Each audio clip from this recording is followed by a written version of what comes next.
Why are you pushing me away? Move your arm. And oop. Greetings, Internet. Welcome to But I'm Still a Good Person by Vince Nicholas. I'm Vince Nicholas. I'm joined by my sparkling wifey, Carolyn Nicholas. Hi. Hello, honey. Thank you for joining me on our bed for our little program here. Okay, so my parents came up to visit, and here are some of the highlights.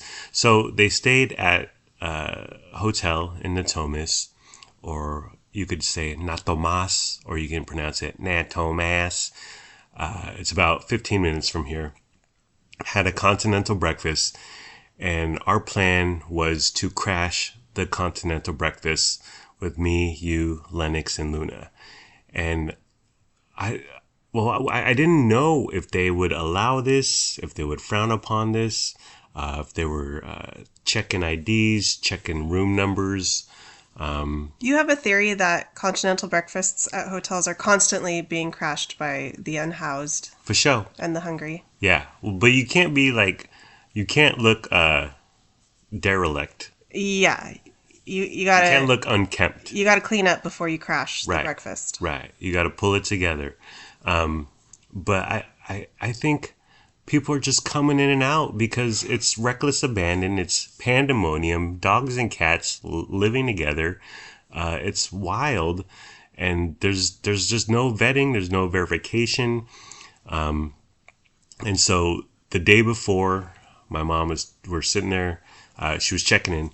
And we're talking to the kid at the front desk. And I say, kid, I mean, he looks 16. He might have been 18. I don't know. But he was young. And my mom's like, oh, can my son come to breakfast? We're here visiting him. And he said, yeah, yeah.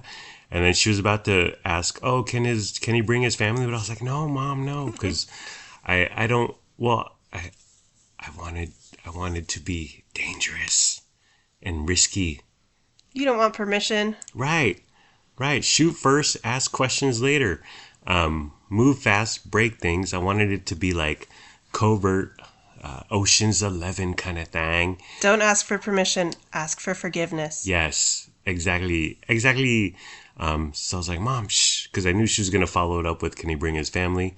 And when she asked about me, the kid was like, yeah, yeah. But I was like, he's just saying that because he's not going to be here tomorrow morning. He doesn't care. Right, he don't care. He just wants my mom to go away. He just wants my mom to stop yapping and more sympathetic. I cannot be, young man. So I was like, okay, whatever. But so our strategy was we didn't go through the front door. Sunday morning, about 8 a.m., we went through the back door, which you need a hotel fob. Sneaky, sneaky. Yeah, key to get through. But my stepdad, Grandpa Curtis, let us in. Their hotel room was right next to one of the exits of the telly. So we snuck in through the back exit. Oh, remember in the movies when like your friends would buy a ticket and then they had the exit doors behind the screen, and so they could walk down there and open the door, and then, 6, 8, 15 friends sliding on in for that free movie. This was before you bought an assigned recliner. Now you kids have it too easy with your TikTok. So we go in, and we just hang out for a second with my parents in their room, and we all walk in. And yeah, there was nothing. There was no security. There was no continental breakfast popo. It was just, it's no man's land. It was too easy. Yeah. You didn't get the thrill that you wanted. Right. It was just like, why do they allow this? Why aren't more people taking advantage of this? The continental breakfast is one of the last great things in America. Yeah. So don't do anything to get rid of it. Yeah. But people gotta abuse it. I don't know. I wonder, but Well, what if they did catch my parents, or a hotel does care, and they start asking questions and checking IDs and all this stuff? Is it Gavin Newsom's California? Could they? I thought, would they say, okay, you guys need to leave, or would they kick my parents out of their hotel room? I think they would just ask us to leave if we were caught. Every time I've been at a continental breakfast, I get the feeling that everyone belongs there. Yeah. So I've never noticed anyone that, I don't think they're a resident here. Right. But I do wonder if that happens. It's got to, but I don't think it happens on a massive wide scale. No. But why not? It's free food. It's free decent food. Anyways, so we crashed the continental brekkie. We had a grand old time. I just drank coffee because I ate too much, way too much the previous day. What's up? They had. Wait, pause. Can you cut that out? Yeah. I was going to say boring, but I went, What did I say? Oh, okay. You just had coffee. Yeah. I just had coffee because I ate way too much the previous day. Aren't you so boring? I don't know if you're not talking. Just let it go. I just drank coffee because I'd eaten way too much the previous day. Boring. It was. I am. But it was a definite upgrade from La Quinta Inn's continental brekkie. How dare you? They had hash brownies, and they looked wonderful. You had a few, honey. You had some? Yes, and they had also like a carnitas bar with tortillas and a salsa bar. Salsa. Oh, they had a spicy creme Yeah. salsa. It was delicious. Yeah, it's definite upgrade from La Quinta. Still not a hometown buffet. Grandpa Curtis couldn't get into the waffle bar because they have one waffle maker. It takes 2.5 minutes, and unless you want to wait for 15 minutes to get a waffle. But he did get a waffle this morning because we were there at 6 a.m. bright and early, and no one else was there. So continental breakfast party of 6. Should we start going there, honey? I mean, if we're hungry, Yeah. let's put on our Sunday best and start eating, cheating, stealing. I want you to take me out Yeah. on a breakfast date at the Continental Breakfast Hotel, Okay. and then we'll drive down the street to the new Costco. Oh yeah, It'll be a great Saturday morning. I'll show you off. Okay, so Saturday was your grand debut, honey, as a chef to the woman who bore the love of your life. So you made Chinese chicken salad. It's your mom's recipe. I see here in my notes that Liz Fisher is not Chinese. Oh, cultural appropriation salad is more like it. Am I right, lizard lips?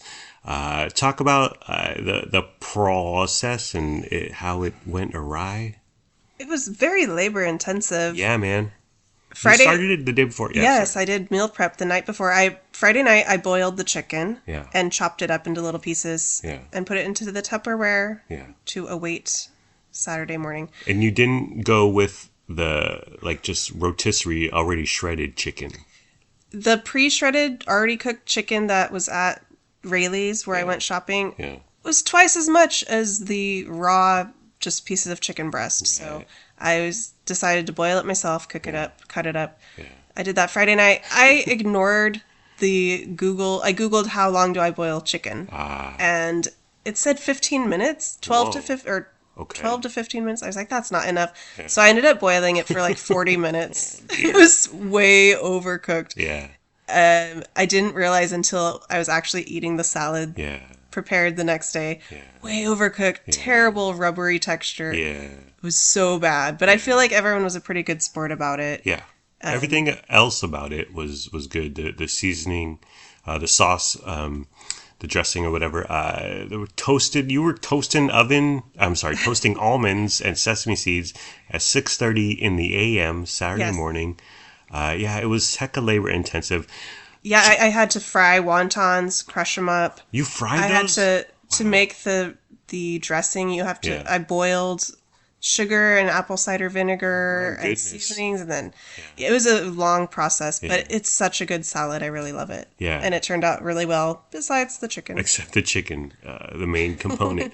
But even the previous night, when you were boiling up some chicken, I was like, that's a lot of chicken.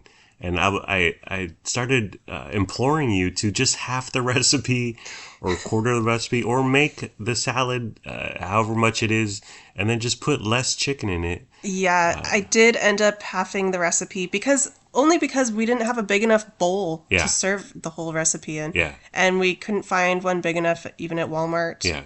But I'm so glad I halved it because it didn't even get finished. Yeah. A good chunk of it was eaten though. Yeah. It was yummy, but yeah, the chicken was you can't ignore it. No. Undeniable bad part. But it was good. Your mom makes it on the regular, and it doesn't last. By the way, the next Right. day, I had some in the Tupperware, and I was like, "Wow, this cabbage or lettuce, or whatever, is really soggy." Really soggy. You have to eat it that same day. Yeah. So yeah, but you'll try it again. Heck yeah. Get some rotisserie chicken. Pay double the price for half the amount. You'll come out the same in the end. I will. The same amount of money. But yeah, it was good. Meatloaf you also made your infamous Yes. meatloaf, which I you made haven't made meatloaf. since your parents came over a year or two ago. Can you talk about that process? Was it as labor intensive? No, meatloaf is so easy and so fun. I really like making it. I just Googled, I don't have a recipe that I keep and use. I just Googled a meatloaf recipe, got the most simple, basic one. But my secret is instead of doing all ground beef, Right. I do half ground beef and half sausage. Yeah. So it's a little bit fatty and Yeah. more flavorful. Yeah. That's my life tip. You do the ketchup on top. Yeah. Um, Well, it's ketchup, mustard, and Oh, really? What's the third ingredient? It's a nice glaze. It's a few different things in the mixture, and then you put that on top of the loaf and bake it. Yeah, it was so good. And like, just the top has a coating of the ketchup mustard concoction. Right. And so I'm like eating it, and the meatloaf in the middle, I'm like, oh, I could put ketchup on it, but the ketchup going through the baking process or cooking process, getting into the like congealed texture is key to being so good. Like if you just start plopping some ketchup on there, it's not going to be as enjoyable. Right. It's not the same. Yeah, but I ate the meatloaf plain by itself. It's juicy. Yeah. Yeah, you don't need anything really. I think it went well with potatoes. I think you could throw it on some slider, Hawaiian rolls or whatever.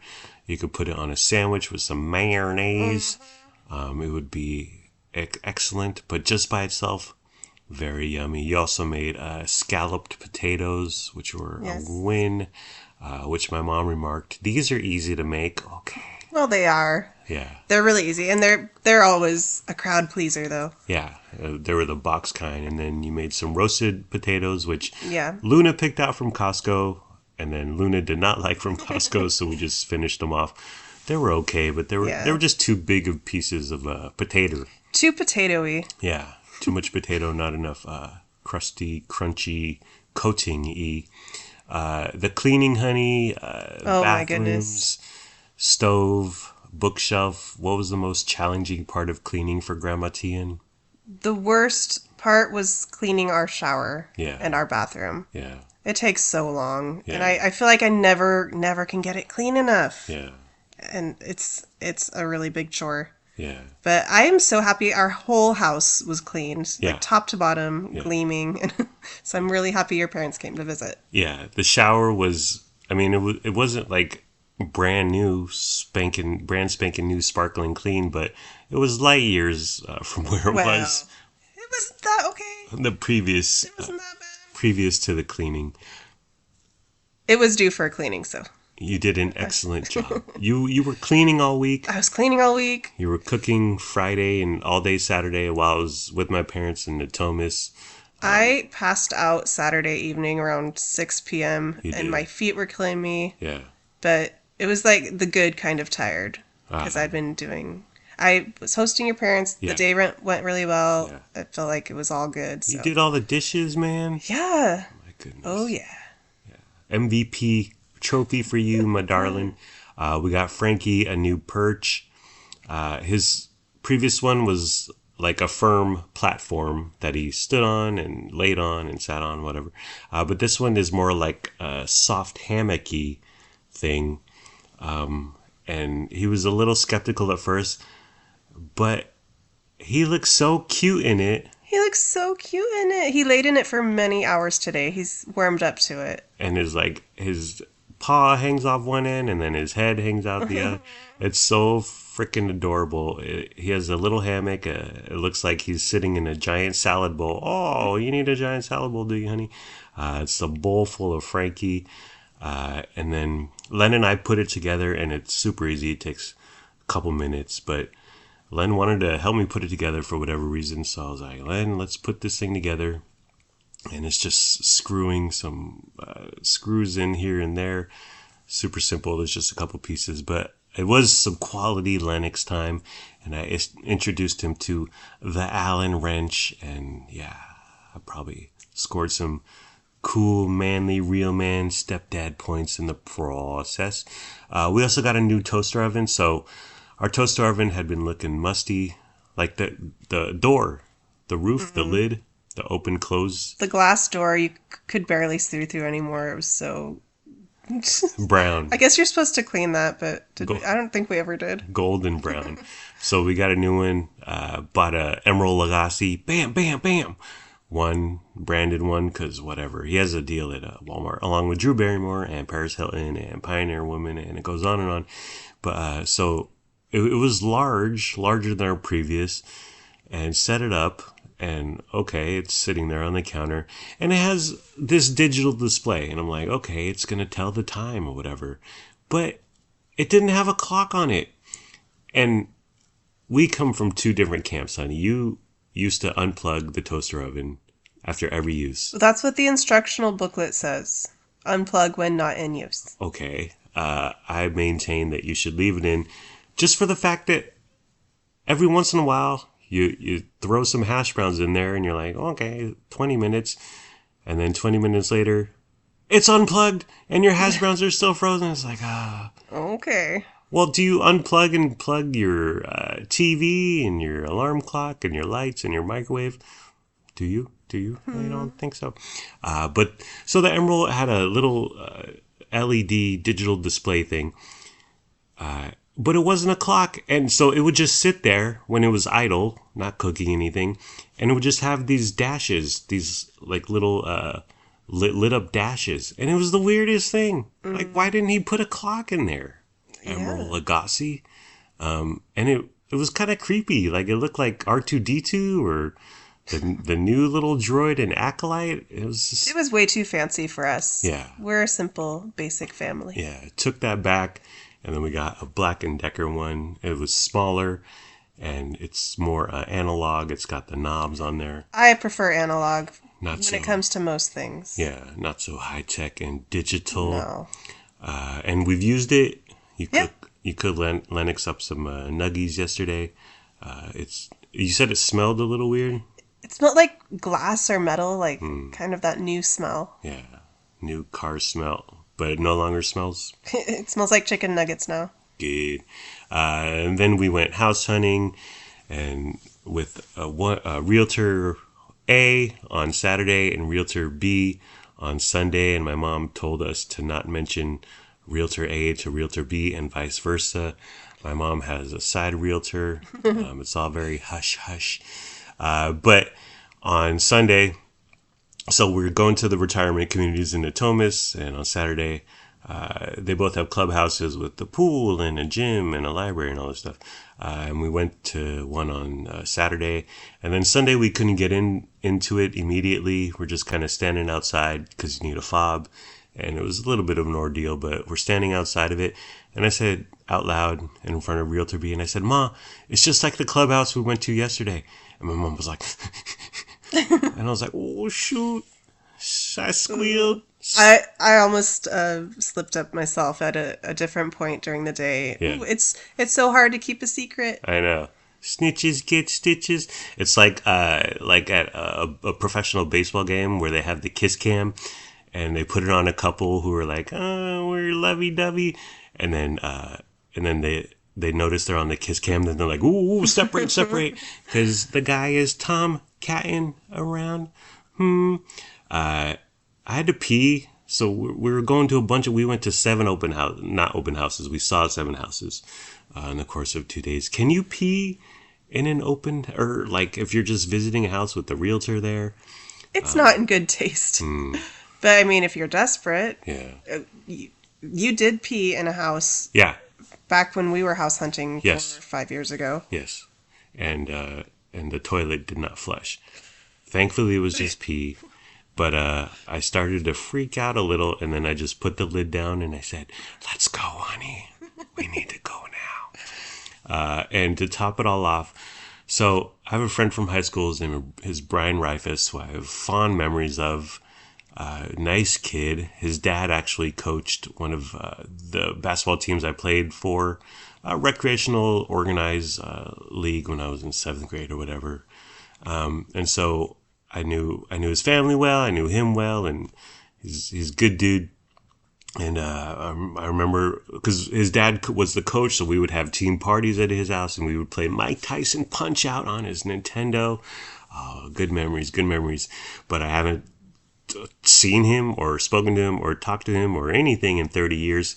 And then I put a picture of my mummy and I in Nato Mass, and with the caption "House Hunting with Mom," and then Brian Reifus, who is a realtor, who are the fakest people on the planet. Like, they're always hustling. And I get it, but it's also like, okay. Don't you feel It's like, come on. Yeah. Oh, yeah. They need to chill out a little bit. Yeah. I get it. You're trying to hustle. You're trying to get some business. But Yeah. And I also feel like whenever realtors try to hit you up, like if you're house hunting, Yeah. you already have a realtor. And like it should be assumed you're with a realtor already. But they always still try to slide into your DMs. Right. And it was fine if Brian and I were lifelong friends and our families knew each other and we hang out and play golf on Saturday or whatever. But I haven't heard from the dude for 30 plus years. And so the great Brian Reifus hits me up and says, "Hey, Vince, hope you're doing well. Saw you and your mom are house hunting. If there's can I help out? Do you need me? I can work my magic and I can hook you up with some listing." I was like, okay. I still haven't actually clicked on his message. I left him on red, as the kids say. But it's still just to have zero rapport for decades, and then money comes into the picture, and it's like, "Hey man, remember me, Vince? We used to play Mike Tyson Punch Out on my Nintendo." But come on. He's just out here trying to help himself. He's trying to hustle for his family. He's doing quite well, by the way, making tons of dough in the realty game in San Diego, California. Another thing we did is we ate Vietnamese food at Bun Quan Te Ho. It's a restaurant in South Sacramento. What did you think of your vermicelli with shrimp, darling? It was fabulous. I get the same dish every time we go. I get vermicelli, comes with all the greens, lettuce, and then I either get shrimp or pork, and I pour the fish sauce all over it, and it's so good. Yeah. I got I played it a little risky, just like when I crashed continental breakfast. But my thing was, it had grilled pork and it had vermicelli, but it was called tiny vermicelli. And I was like, oh, I'm intrigued. And now you have my attention. And there was a picture of it on the menu, and I was like, okay, I could handle this. I thought I knew what I was getting to, but turns out the meat, there was meat, and yes, the vermicelli was indeed tiny, but they gave me a ton of produce, and they gave me rice paper and water to dip the rice paper in. Like a vase of water. Yeah. And so they expected me to start assembling rolls at the table.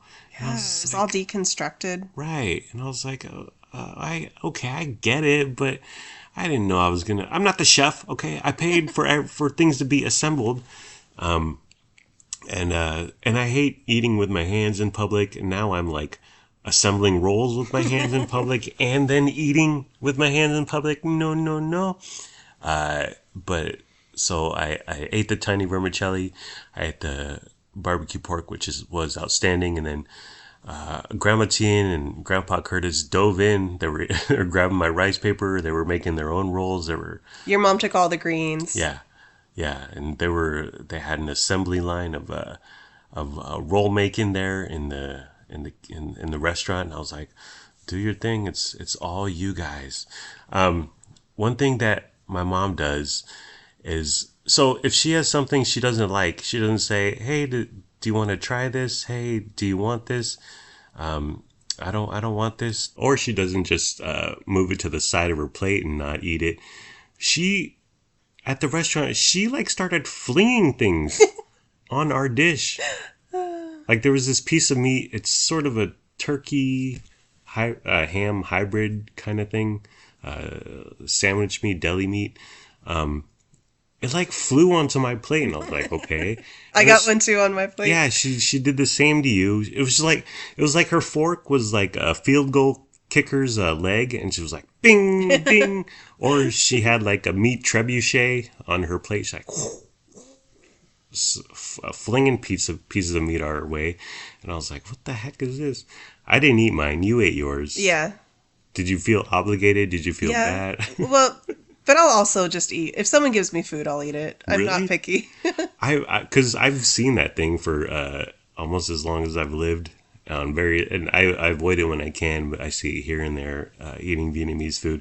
I've always steered clear. I was just like, this looks so unappealing. Yeah, it's weird. It's like a little meat patty, but it's like kind of bologna texture. Yeah. Yeah, it's not too good, but And I love bologna, and bologna is very odd looking in just its raw form and the delicatessen or whatever. But this has always been a turnoff for me. And so when she kicked it my way, when she trebucheted over to my plate, I just moved it to the side, and I was like, no, no, no. who ate it? Did anybody? Did Kurt? Kurt, and you did. Ah, okay. Yeah. Yeah. And then, so my mom's into baby aspirin now. Okay.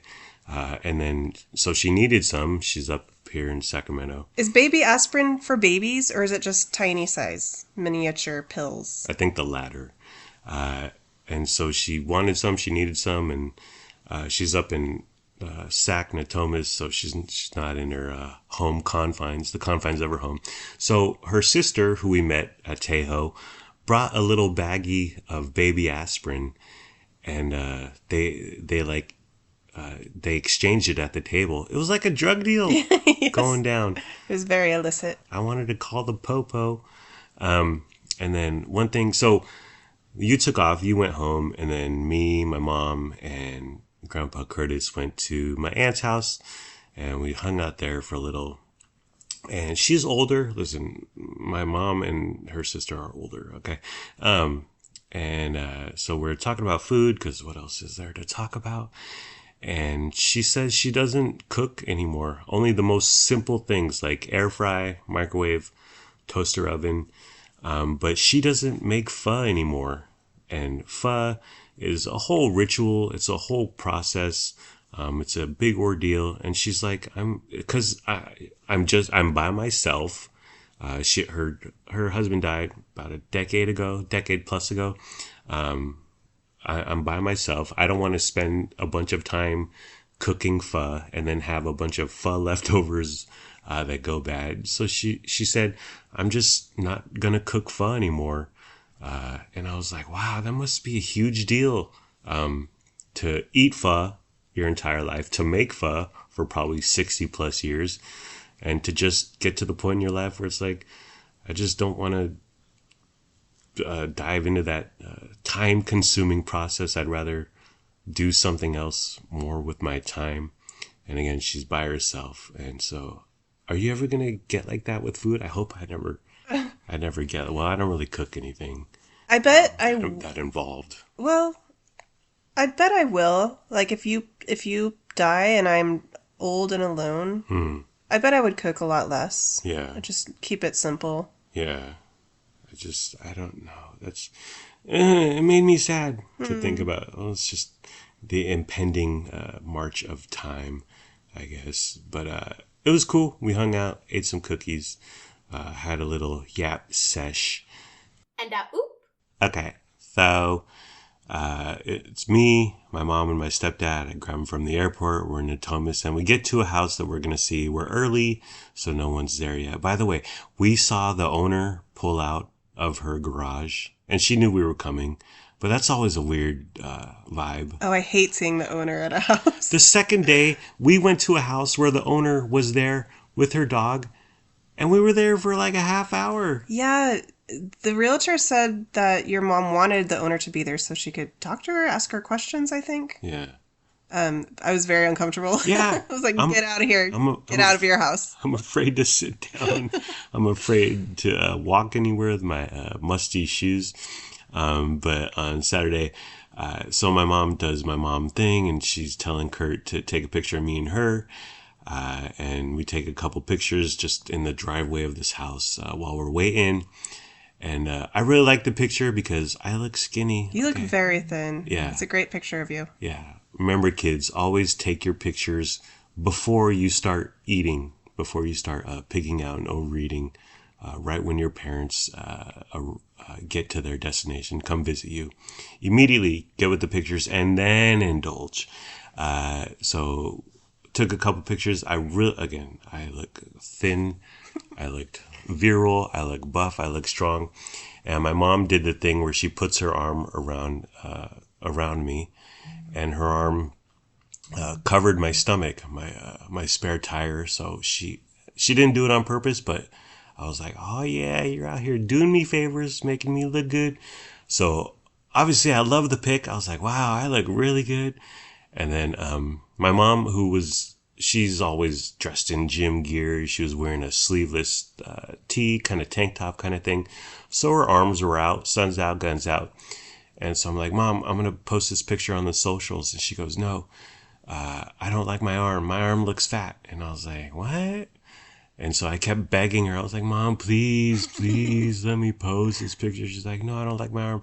So my mom's having some health stuff. So she isn't going to the gym as much or as intensely and not doing weights as much or as intensely as she used to.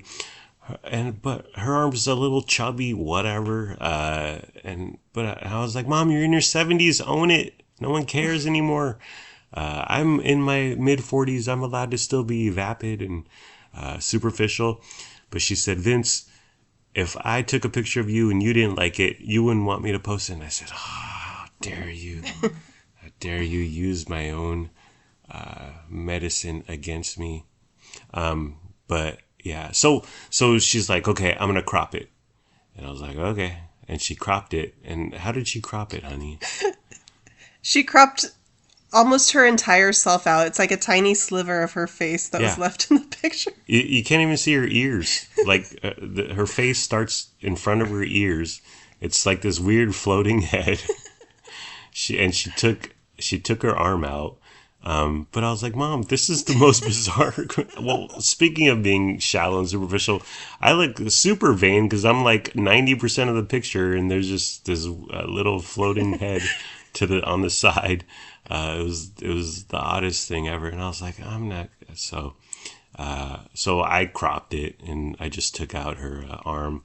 I want to, I know there's like guys on Twitter and Reddit where if you tweet at them or Reddit to them a picture and you say, hey, take out my red eye or whatever, and they're super fast and it's free, and they just do it for entertainment. Like a lot of girls will say, take out my ex-boyfriend in this picture because they like the picture of themselves, and the person will respond with the picture, and it's entertaining on some level.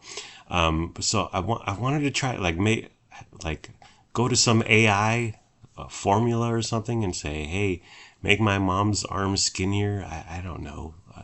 I wish I had some Photoshop skills or some algorithm, but it was good. I cropped out most of her arm, and it starts at her shoulder, and you can see that I'm very handsome, but it's not like I was handsome from like head to knee, which is where the original picture cut. Oh yeah. But in the crop version, I'm just handsome from head to waist, which It's fine, I guess. I'm glad she approved because that's a picture the world had to see. Yeah, yeah. And she's right. I mean, well, she took a picture later of us when we were at dinner, and we're just all posing around the table. And I looked at it and I was like, "What the hell is wrong with me? I look oblong. I look ugly. Delete, delete, delete." Oh, yeah. So, When you don't like a picture of yourself, you oh do my not gosh. want someone posting it. Oh my gosh. Throw the phone away. Delete the cloud. Crowd strike, crowd strike.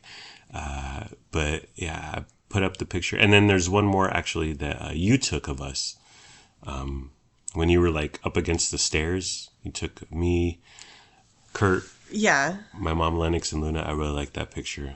I'm going to post the funny cropped picture that your mom took on our Instagram. Yeah. Follow us on Instagram. Go to our Instagram to see the picture that we've been talking about for When 18 you showed years. when you showed me that, I laughed. Yeah. I could not believe it. So Silly. everyone has to see it. Yeah. All right. Well, are we done, honey? Yes. Okay, well, that's the end of the program. It's been fun, but not really. Let's all try a little harder next time. Like, comment, subscribe, follow, review, and rate, or don't. Do whatever you want. You're a grown up. Make your own decisions. Do what's best for your family. Please be sure to use our promo code for Rayleigh's Rotisserie Chicken. We don't have a promo code for Rayleigh's Rotisserie Chicken. Goodbye, my parasocial podcast friends. I love you. My wife and I love you. We hope you have a good day today and tomorrow. And sure, I may have almost posted. I was begging my mom. I was like, Mom, if I mean anything, if our relationship means anything to you, you'll let me put up this picture, publish this picture of me looking like a snack. But she refused, and I'm glad she did. Okay, I'm not glad she did, but the my cropped version was satisfactory, I guess. But I'm still a good person, and we're still good people. Thank you for caring. Thank you for sharing. Thank you for listening.